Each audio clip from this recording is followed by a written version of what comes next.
Shalem church సమర్పించు నీ అపారమైన ప్రేమ. ఈరోజు మనము ధ్యానించే అంశము తల్లి మర్చిన దేవుడు మనల్ని మరువడు. లేఖన ఆధారంగా మనము ధ్యానిద్దాము. యెషయా గ్రంథము 49వ అధ్యాయము 14వ వచనం నుంచి చూసుకుందాం. అయితే సియోను, యెహోవా నన్ను విడిచిపెట్టి ఉన్నాడు, ప్రభువు నన్ను మర్చి ఉన్నాడని అనుకొనుచున్నది. 15వ వచనం, స్త్రీ తన గర్భమున పుట్టిన బిడ్డను కరుణింపకుండా తన చంటి పిల్లను మర్చునా? వారైనా మరచుదురు, కానీ నేను నిన్ను మరువను అని ప్రభువు వాక్యం వింటున్నటువంటి మీతో మనందరితో కూడా ఆయన వాగ్దానాన్ని చేస్తూ ఉన్నాడు. అయితే ఇక్కడ సియోను అనుకుంటుందంట, దేవుడు నన్ను విడిచిపెట్టి ఉన్నాడు, దేవుడు నన్ను మరిచి ఉన్నాడు అని అనుకుంటున్నటువంటి ఈ సమయంలో దేవాది దేవుడు ఇక్కడ మాట్లాడుతూ ఒక వాగ్దానము చేస్తున్నాడు.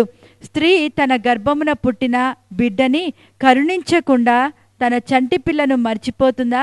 వారైనా మరుస్తారు, కానీ నేను నిన్ను మరువను అని ప్రభు వాగ్దానం చేస్తున్నాడు.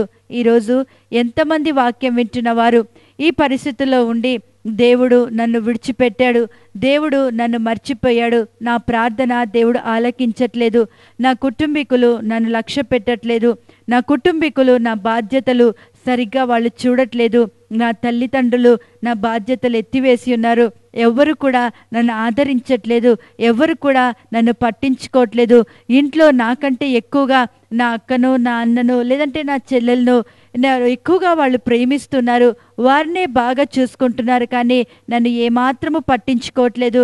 నేను ఇంట్లో ఎంత కష్టపడినా, నేను ఎంత పని చేసి వచ్చినా కూడా నాకు రావాల్సినటువంటి చెందవలసిన ప్రేమ కానీ ఆదరణ కానీ నాకు దొరకట్లేదు అని చెప్పి అనుకుంటున్నటువంటి ప్రియులారా, ప్రభు అయినటువంటి దేవుడు ఈరోజు మీతో ఈ లేఖనము ద్వారా ఆయన మాట్లాడుతూ ఉన్నాడు. స్త్రీ తన గర్భమున పుట్టినటువంటి బిడ్డని కరుణించకుండా తన చంటి పిల్లను మరుస్తుందా?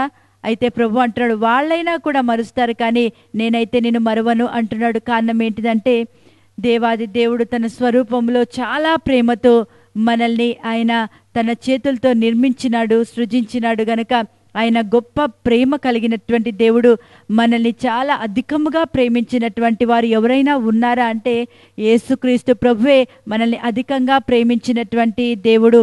ఆ తర్వాత చాలామంది లోకంలో తల్లి ప్రేమ చాలా గొప్పది అనుకుంటారు. అయితే వాక్యం అంటుంది, తల్లి కూడా ఒక సమయానికి తన యొక్క 9 నెలలు కని మోసినటువంటి ఆ యొక్క బిడ్డనంట మర్చిపోతుందంట.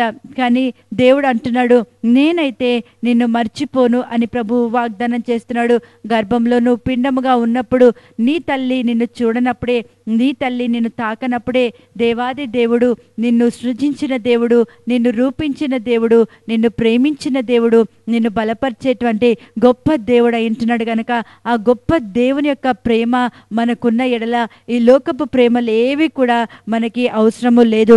అయితే ఇక్కడ మనం చూసుకుంటే ప్రభు అయిన దేవుడు అంటున్నాడు, నేను నిన్ను మరువను. ఒకవేళ నీ తల్లి నిన్ను ఆదరించడం విషయంలో అయినా, తల్లిని నువ్వు ఏదన్నా అడిగినప్పుడు ఆమె పక్షపాత ధోరణితో నీకు ఇవ్వకుండా నీ కుటుంబంలో వేరే బిడ్డలకి ఇస్తూ అలాగ నిన్ను బలహీనపరుస్తున్నదా? నిన్ను ప్రేమించకుండా నిన్ను నిర్లక్ష్యము చేస్తుందా? అయితే ప్రభు అంటున్నాడు, నీవు ఎంత మాత్రము కూడా బాధపడద్దు, కానీ ప్రేమించేటువంటి యేసే అంటున్నాడు, తల్లికి మించినటువంటి ప్రేమ దేవాది దేవుంది. కనుక ప్రభు అయినటువంటి దేవుడు నీతో వాగ్దానం చేస్తున్నాడు, నీ తల్లి నిన్ను మర్చినా, నీ తల్లి బాధ్యత ఎత్తివేసినా, నీ తల్లి నీ పట్ల ఏవేవి చేయవలసి ఉన్నదో లోకానుసారంగా అవి ఏవి చేయకపోయినా నేను నిన్ను మరవను, నేను నీ బాధ్యత వహిస్తాను, నేను నీ భారం వహిస్తాను, నేను నిన్ను నడిపిస్తాను అని ప్రభు అయిన దేవుడు వాగ్దానము చేస్తున్నాడు. ఆ తర్వాత తల్లి చేయాల్సినటువంటి ఇంకొక పని ఏంటిదంటే, యెషయా గ్రంథము 66వ అధ్యాయంలో మనం చూసుకుంటే 13వ వచనంలో, ఒకని తల్లి వానిని ఆదరించినట్లు నేను మిమ్మును ఆదరించెదను, యెరూషలేములోనే మీరు ఆదరించబడదరు అని ప్రభు వాగ్దానం చేస్తున్నాడు.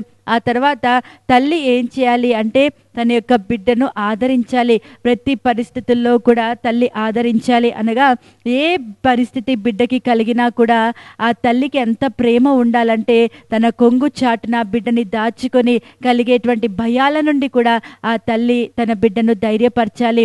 తన యొక్క తల్లి ఆ బిడ్డని ఆదరించాలి, తన కన్నీరు తుడిచివేయాలి. ఆ తర్వాత బిడ్డకి ఏ సమయంలో ఏ పోషణ కావాలో తల్లి చూసుకోవాలి. అయితే ప్రభు అంటున్నాడు, ఈ లోకంలో ఎంతో మందిని మనం చూస్తున్నాం.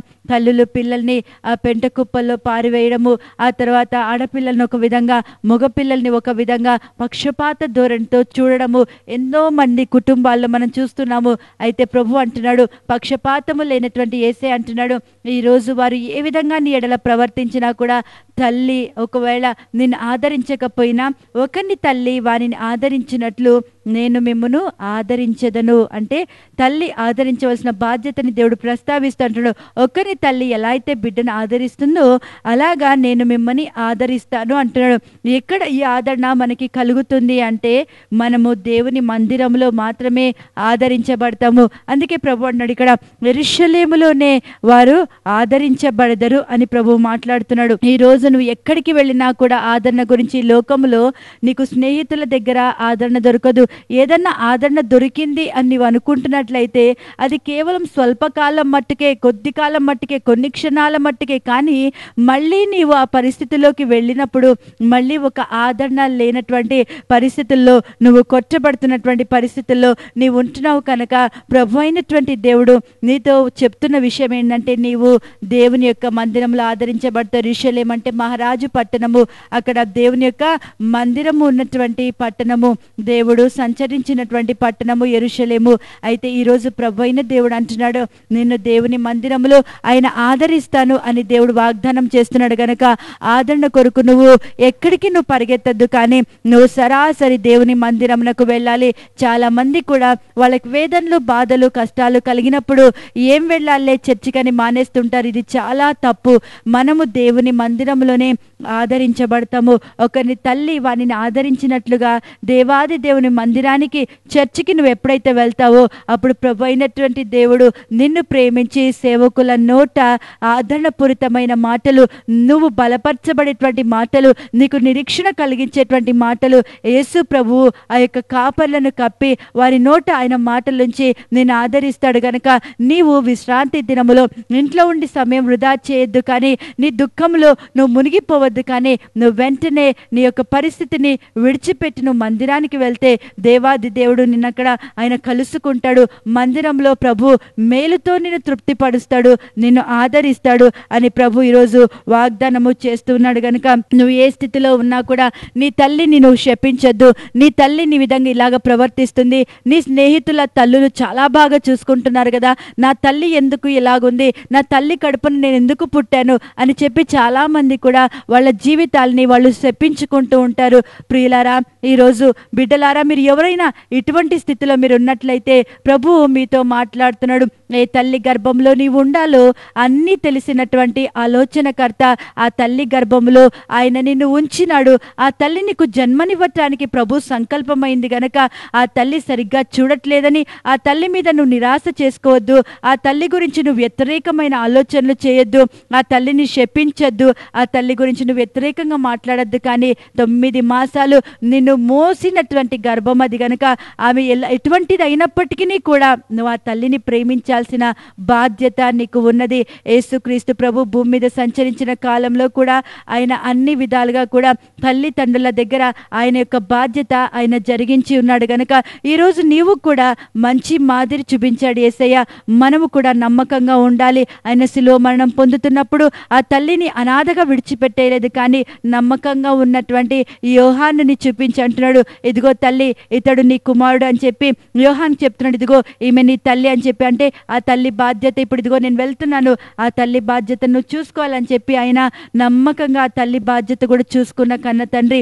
అయితే ఈరోజు ప్రభు అంటున్నాడు, నీ తల్లి ఎటువంటిదైనప్పటికీ కూడా, ఏ పాపములో ఉన్నా కూడా నీ తల్లి, నీవు ఆ తల్లిని బట్టి కోపపడద్దు, ద్వేషపడద్దు, కానీ నువ్వు క్షమించాలి, ఆ తల్లిని ప్రేమించాలి, ఆ తల్లిని ఆ తల్లిని నువ్వు రక్షణ మార్గంలోకి నడిపించాలి. ఆ తల్లి ఏది నీ పట్ల చేయలేకపోయినా ప్రభు అంటున్నాడు, తల్లికి మించిన ప్రేమ చూపించినటువంటి యేసయ్య అంటున్నాడు, నేను నిన్ను మర్చిపోను, నేను నిన్ను ఆదరిస్తాను. ఎక్కడ ఆదరిస్తాను? యెరూషలేములో నేను నిన్ను ఆదరిస్తాను. నా మందిరానికి నువ్వు వచ్చినట్లయితే నేను నిన్ను అక్కడ కలుసుకుంటాను, నేను నిన్ను ఆదరిస్తానని ప్రభు వాగ్దానం చేస్తున్నాడు. కన్నీటితో ఉన్నటువంటి హన్న ఎక్కడ ఆదరణ లేదు. కానీ ఎప్పుడైతే దేవుని మందిరానికి ఆమె వెళ్ళిందో, ఆ మందిరంలో ఎప్పుడైతే కన్నీటితో ప్రార్థన చేసిందో అక్కడ దేవాది దేవుడు ఆమెను కలుసుకున్నాడు. అక్కడ ఆమె ఆదరించబడింది. దేవుడు తన ప్రార్థన ఆలకించిన